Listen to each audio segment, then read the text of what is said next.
En primer lugar, dar gracias al Señor por esta oportunidad que me da de poder estar participando de esta escuela dominical. Hoy tenemos dentro de esta gran lección que nos ha correspondido para cerrar el capítulo de Éxodo, dentro del pacto renovado, la segunda parte corresponde al título Un mejor pacto o el nuevo pacto. Entonces, viendo esta gran y profunda verdad que nos ha dejado impactados todos estos estudios durante toda esta semana, de cómo Dios ha tratado con su pueblo, ha tratado con su gente de una manera especial, vemos cómo la verdad de Dios queda tan profundamente impregnada en nuestro ser, en nuestro corazón, que solamente tenemos que caer de rodillas ante la majestad de su palabra y de reconocer que solamente ella es la que hace en nosotros una verdad muy profunda. De verdad que es tan profunda esta misericordia que nosotros no encontramos nada comparable a lo que el efecto que ella produce en nuestro corazón. Para hacer un poquito de recuerdo de respecto de cómo Dios va estableciendo acuerdos y compromisos con su pueblo, vemos que a través de toda la historia de la palabra del Señor, Dios, desde que el hombre cayó, hay un acuerdo, un compromiso de establecer una restauración. Y este compromiso de restauración, de elección, de designio, lo encontramos a través de toda la Escritura. A través de Abraham, a través de los patriarcas, hasta llegar a la historia que hemos tenido dentro del libro de Éxodo. Aquí encontramos al pueblo a los pies del monte Sinaí, y aquí en este monte Sinaí el pueblo está como atónito, está como expectante a lo que va a suceder, pues el monte tronaba mucho, el monte ardía en fuego, pero allí Dios tenía para con ellos una verdad profunda. Dios quería entregarles algo especial, quería entregarles un documento en el cual, de la manera en cómo ellos podían relacionarse con la persona misma de Dios. Entonces ellos se comprometieron allí a los pies del monte Sinaí, mientras el monte estaba con la nube, con el fuego, con los truenos, se comprometieron a hacer un compromiso con el Señor. Y ese compromiso era un compromiso de verdad serio, un compromiso solemne, un compromiso que llevaba todas las de tener multitud de bendiciones sobre ellos. Pero lamentablemente la historia misma que nos narra el libro de Éxodo nos cuenta la tragedia de este pueblo. Entonces, una vez que Dios hubo dado allí en el monte Sinaí a Moisés el decálogo, hubo entregado un primer grupo de leyes en forma oral, Moisés desciende del monte y lo encontramos allí en el capítulo 24 de Éxodo, que Moisés cuenta y refiere al pueblo todas las palabras que había escuchado allá en el monte, en la cumbre de la montaña. Y el pueblo respondió unánime diciendo, haremos todas las palabras que Jehová ha dicho. Y el verso 4 del capítulo 24 dice, y Moisés escribió todas las palabras de Jehová. Moisés toma lo que había recibido en forma oral y las escribe en un libro. Pero este documento, es un documento oficial que, para sellar las palabras de compromiso del pueblo, en este documento Moisés establece una ritualidad, un rito, y ese rito es a través del sacrificio de un animalito. Y esos animalitos es derramada su sangre. Y al ser derramada su sangre, el relato bíblico de Éxodo 24 nos dice que tomó la mitad de la sangre en un pocillo y la derramó sobre el altar que había construido para tal efecto. Y la otra mitad la derramó sobre el pueblo. La verdad es que aquí nos encontramos frente a algo tan especial, algo tan maravilloso que se repite miles de años después en la historia bíblica para dar a entender que Dios no solamente tiene este pueblo separado, sino que Dios ha tomado otras ovejas de otro redil y las ha beneficiado para darles a entender también la bondad suya a través de toda la humanidad. Entonces, se establece este vínculo, este pasaje profundo de Dios con Moisés. Y cuando se establece este pacto de Dios con Moisés y lo sellan con sangre, Moisés es como el intermediario, es el mediador entre Dios y los hombres, un tipo del Señor Jesucristo. Lo importante aquí es que el pacto es sellado con sangre. Y la verdad es que, como nos narra también nuevamente el libro de Éxodo, dice, y tomó el libro del pacto, lo que él había escrito Moisés, tomó el libro del pacto y lo leyó a oídos de todo el pueblo, el cual dijo, haremos todas las cosas que Jehová ha dicho y obedeceremos. Mire, ellos están haciéndolo de por sí. Entonces Moisés tomó la sangre y roció sobre el pueblo y dijo, he aquí la sangre del pacto. Qué precioso, qué maravilloso es esto. Y nuevamente digo que nos transporta después, muchos años después, en un pequeño lugar alto, Jesús haciendo y diciendo exactamente las mismas palabras, pero refiriéndose a un nuevo pacto. Entonces, Dios se compromete a estar con su pueblo, Dios se compromete a darles libertad, Dios se compromete a darles una tierra especial prometida para ellos, a darles fortaleza y a darles victoria en las batallas, siempre y cuando el pueblo pudiese cumplir a lo que se había comprometido. Entonces, lamentablemente, allí vemos el fracaso del pueblo una y otra vez en reiteradas ocasiones. Después de haber sellado este compromiso con sangre, Moisés sube a la montaña de Dios y allí Dios le entrega un compromiso con tablas de piedra, un contrato escrito en tabla de piedra, escrito ahora por el mismo dedo de Dios, en que Dios se compromete a hacer su pueblo y a convertirles a ellos en nación santa, en gente que es apartada para Él. Entonces Dios le revela a Moisés las instrucciones de su voluntad, le abre su corazón y es escrita en tablas de la ley. 40 días está Moisés arriba en la montaña, y allí en medio de la montaña, cuando Moisés está arriba, al bajar de la montaña se encuentra que el pueblo se había desenfrenado, habían elevado, como nos narraba la lección anterior, un becerro de oro, lo habían adorado, diciendo, estos son nuestros dioses, estos son los que nos sacaron de la tierra de Egipto. Y la verdad es que la ira santa de Dios se apoderó de Moisés y dijo, este pueblo no es digno de recibir la voluntad de Dios, de recibir la ley de Dios. Y tomando las 2 tablas, las quebró y las quebrantó.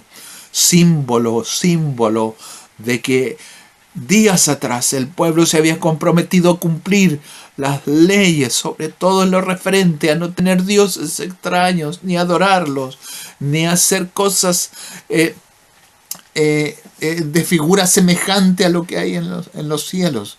Ellos hicieron todo lo contrario, quebrantaron el pacto. Y a semejanza de eso, Moisés quebrantó también las leyes, porque dijo, ellos las quebrantaron el pacto, no son dignos de tener la ley de Dios escrita.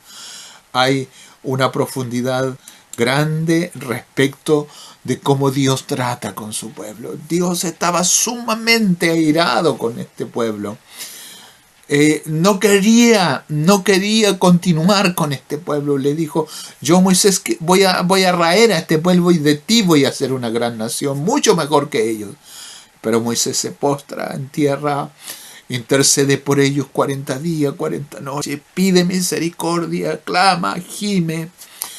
Y la verdad es que Dios se revela a Moisés.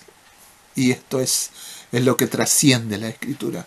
Dios se revela a Moisés como un Dios de amor, como un Dios de misericordia, como un Dios que viene al encuentro del hombre pecador. Y Moisés intercede. Y es así como Dios renueva este compromiso, renueva esta alianza, este pacto quebrantado. El pueblo se compromete y dice, verdaderamente hemos faltado, pero encontramos que en esta intercesión profunda, en esta misericordia profunda, en el cual Moisés se postra y hace esta intercesión profunda, pero el pueblo lo vemos que en reiteradas ocasiones, una y otra vez, quebranta el compromiso que hizo esa generación y la posterior, y la posterior, y la posterior. Y ninguna generación pudo cumplir con ese pacto. Pero aquí Dios establece un pacto nuevo. Toma y le dice a Moisés, sube nuevamente a la montaña, que yo te voy a volver a reescribir las palabras de este libro. Y allí se establece este gran amor de Dios para con el pueblo. Los ama a pesar de la traición. Los ama a pesar de haber erigido una imagen de un becerro, de un toro. Y allí Dios los ama a pesar de su maldad. Dios los ama. Y este es el tiempo de Dios para el pueblo de Israel, en donde años después encontramos que el pueblo en su continua decadencia, en su continuo cumplir y por cumplir a medias, porque a la primera se desviaban tras dioses ajenos y hacían todo lo contrario de lo que la ley les indicaba que así fuese.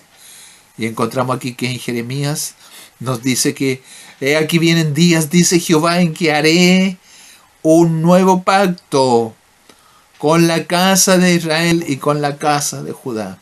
Es decir, hay todo este pacto que hice con ellos allá en Sinaí, hay un pacto nuevo, hay una ley que yo voy a establecerla de una manera profunda y que va a ser escrita. Esta ley verdaderamente va a ser escrita.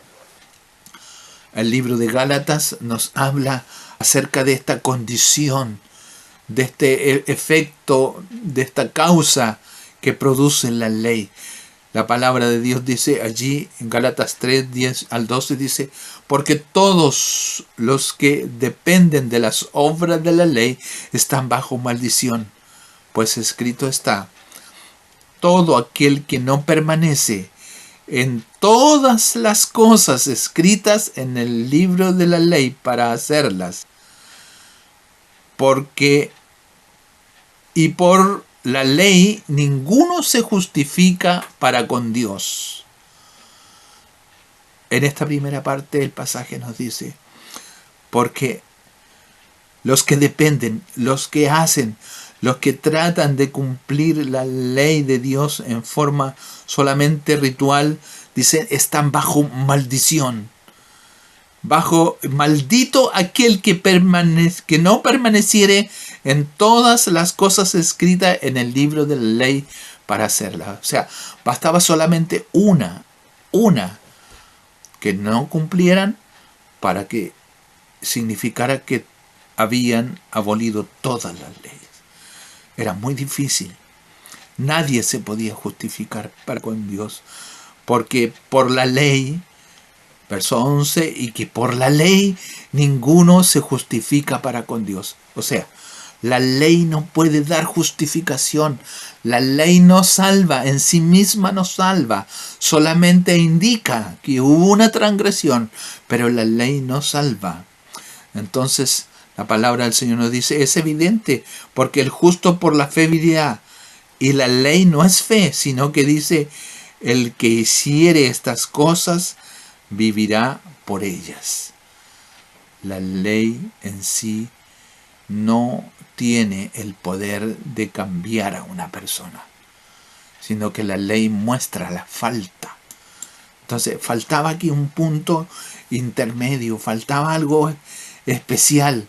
Y es aquí donde las palabras del apóstol Juan entran, donde nos indica de una manera profunda que debe existir algo distinto. Tomándonos del pasaje de Jeremías, tiene que haber algo nuevo.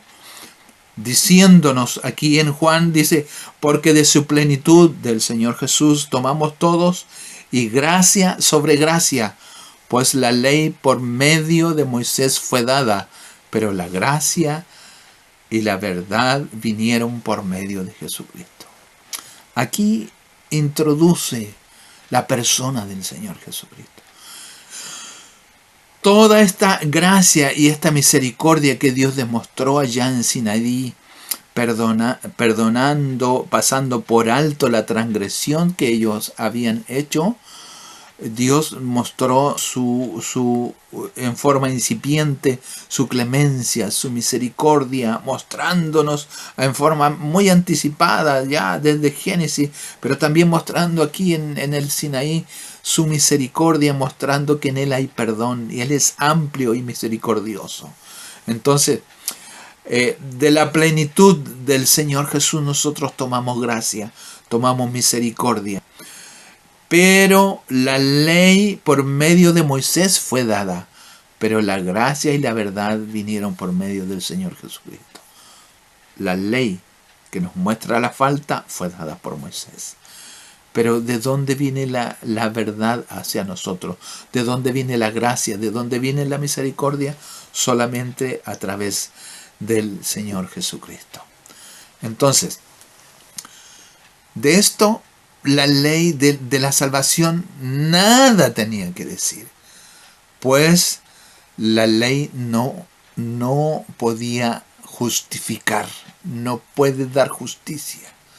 Entonces el texto citado anteriormente que habla de la gracia, de la misericordia, de la piedad, del perdón, esta es una bendita manifestación en ese tiempo del Evangelio del Señor Jesucristo.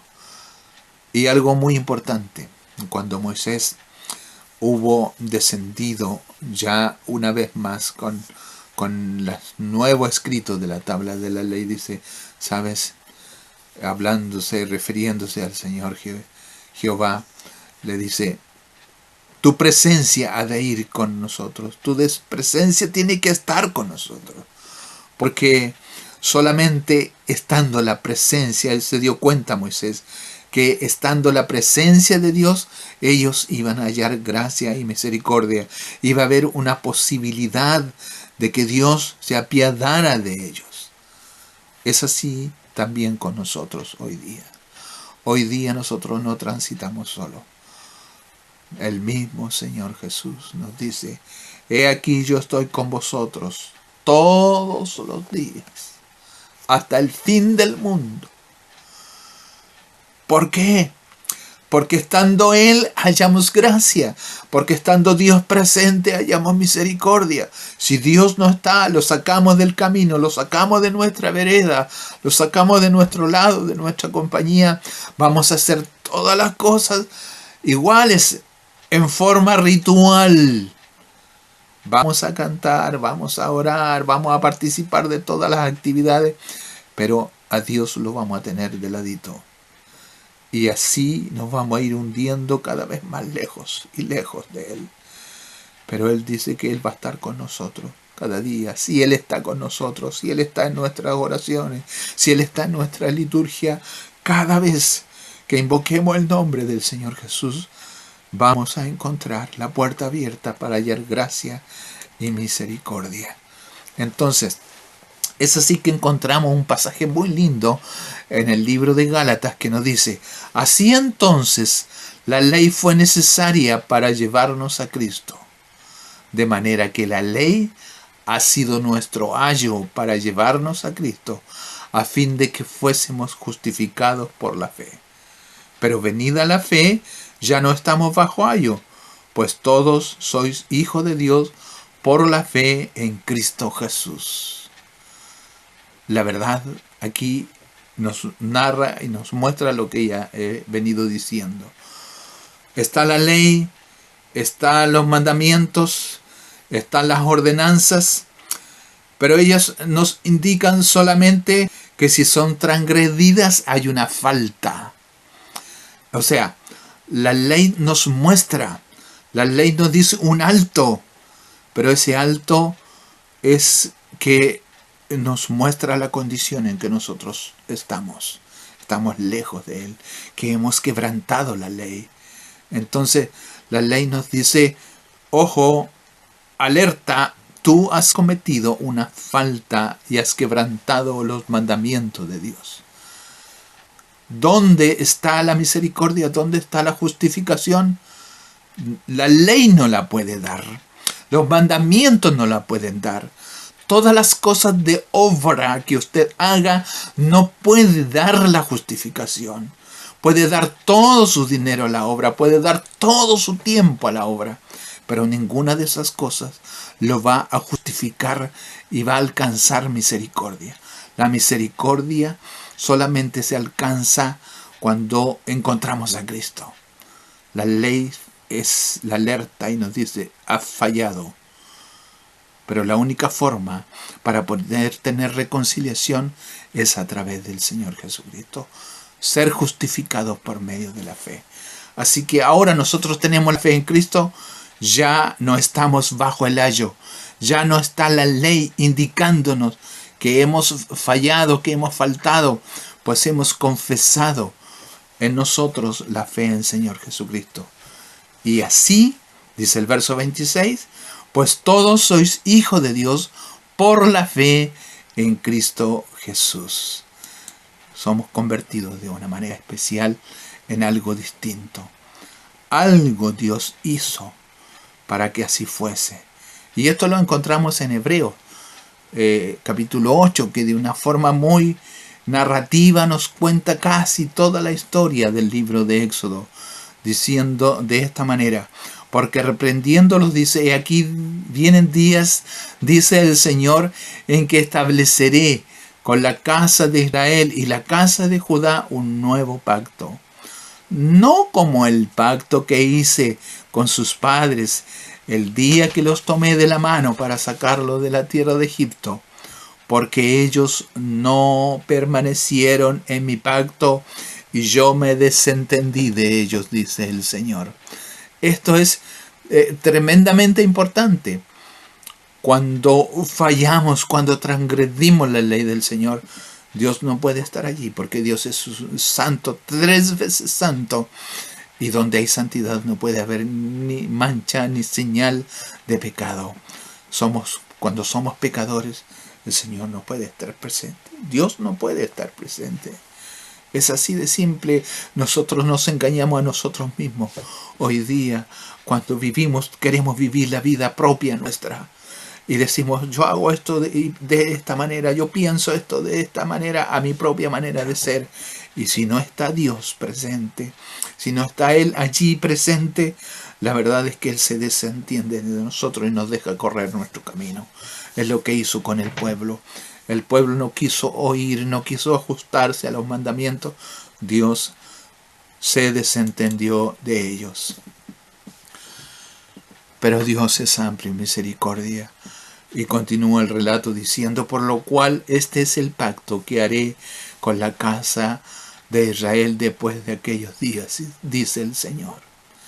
Pondré mis leyes en la mente de ellos, y sobre su corazón las escribiré, y seré a ellos por Dios, y ellos me serán a mí por pueblo. Conoce al Señor, porque todos me conocerán, desde el menor hasta el menor de ellos, porque seré propicio. Mire qué hermoso, porque seré propicio a sus injusticias, y nunca más me acordaré de sus pecados y de sus iniquidades. Aquí entramos a una verdad profunda, que es cuando la justificación que viene por medio de Jesucristo hace que ya no seamos igual que el pueblo de Israel, ajustándose a normas solamente exteriores, a ritualidades, a liturgias exteriores, sino que cuando la ley de Dios, cuando la esencia del espíritu de la ley de Dios es impregnada en nuestras venas, en nuestro corazón, en nuestra mente, en nuestra personalidad, en las células de nuestro cuerpo, la verdad es que allí es que se cumple esta palabra, que la ley de Dios está escrita en nuestros corazones. Ya no es necesario que haya un ente vigilando, ya no es necesario que la ley esté indicando, oye, tú es esto, oye, tú es esto otro, sino que nacerá de lo profundo de nuestro ser hacer lo correcto delante de Dios. Y no solamente hacer lo justo, sino que pedir y decir al Señor, ¿qué más, Señor? ¿Qué más, Señor, quieres que haga? Entonces, la verdad y la limpieza del Señor Jesucristo viene sobre nosotros cuando esto es así. Porque yo seré propicio a sus injusticias. O sea, lo que la ley demandaba, lo que el justo castigo era sobre nosotros. El Señor dice, no me acordaré más de sus pecados, de sus iniquidades, cuando la ley de Dios sea escrita en nuestro ser, en nuestro corazón. Y es así que se establece este nuevo pacto en medio de nosotros, dándonos a entender que hay alguien que tiene que ser el mediador, alguien que tiene que ser entre lo que demanda la ley por la justicia divina de Dios, demanda que haya un castigo, y el castigo de nuestra paz fue sobre él. Jesús es el mediador de este nuevo pacto, y es un pacto que es sellado con sangre, al igual que allá en el Sinaí. Este pacto es sellado con sangre, porque la palabra del Señor nos dice, y porque este es mi sangre del nuevo pacto, que por muchos es derramada para remisión de los pecados. Palabra del Señor Jesús, al estar haciendo un acto tremendamente importante que nosotros recordamos todos los años. En breves semanas más vamos a estar celebrando esta ordenanza de parte del Señor Jesús. Y qué importante es que recordemos por qué se celebra este convenio, por qué hacemos este recordatorio de este pacto, porque las palabras del Señor Jesús son así, de esta manera. Mire cómo lo relata una vez más Mateo, diciéndonos, y mientras comían, tomó Jesús el pan y bendijo y lo partió y dio a sus discípulos y dijo, tomad, comed, este es mi cuerpo. Y tomando la copa y habiendo dado gracias, les dio diciendo, bebed de ella todos, porque esto es mi sangre del nuevo pacto, que por muchos es derramada para remisión de los pecados. Hay un nuevo pacto que es establecido en la persona del Señor Jesús. Ya no hay un documento escrito en el cual nosotros podamos leer, sino que la ley de Dios es escrita en nuestro ser entero, porque ha sido sellado este pacto con sangre, y es la sangre preciosa del Señor Jesucristo. Hoy día nosotros entramos a la presencia misma de Dios, a la gloria de Dios, para que podamos ser hombres, mujeres, niños, jóvenes, todos dispuestos en la mano de Dios para poder entrar a este pacto y hacer la voluntad de Dios en medio de esta generación maligna, para que podamos levantar en alto el baluarte del Evangelio del Señor Jesús. Dios estableció este momento especial. Así cuando lleguemos a ese momento, cuando usted tome ese vasito de vino, recuerde que ese es el pacto, la señal del pacto que el Señor está estableciendo. ¿Y cuál es el pacto? Es el pacto, dice, que no me acordaré más de vuestras rebeliones, porque mi palabra estará escrita en vuestros corazones. La gloria bendita es del Señor en esta hora. Así que, estimados hermanos que están oyendo en esta hora, usted pueda entender, podamos comprender a profundidad qué significa esta grande misericordia que Dios estableció. Vemos hacia el pasado unas tablas de piedra, un documento escrito, un compromiso, pero todo eso quedó obsoleto, porque la ley de Dios es escrita y reemplazada por un nuevo pacto, y el nuevo pacto nos indica que Él es el mediador del nuevo pacto para poder andar en medio de sus estatutos y de sus leyes. Y así Él, para ir concluyendo, Él nos dice que nos hizo a nosotros competentes de un nuevo pacto. Somos partícipes de este nuevo pacto, que no es de letra, sino del Espíritu, porque el Espíritu vivifica. Que el Señor nos bendiga en esta hora, y nos quedamos con las palabras de un varón, un predicador de siglos pasados, que dijo que aquel que no conoce los pactos casi no conoce nada del Evangelio de Cristo. Y es la verdad. Que Dios sea propicio a nosotros en esta hora de una manera tan especial. Que el Señor les bendiga. Amén.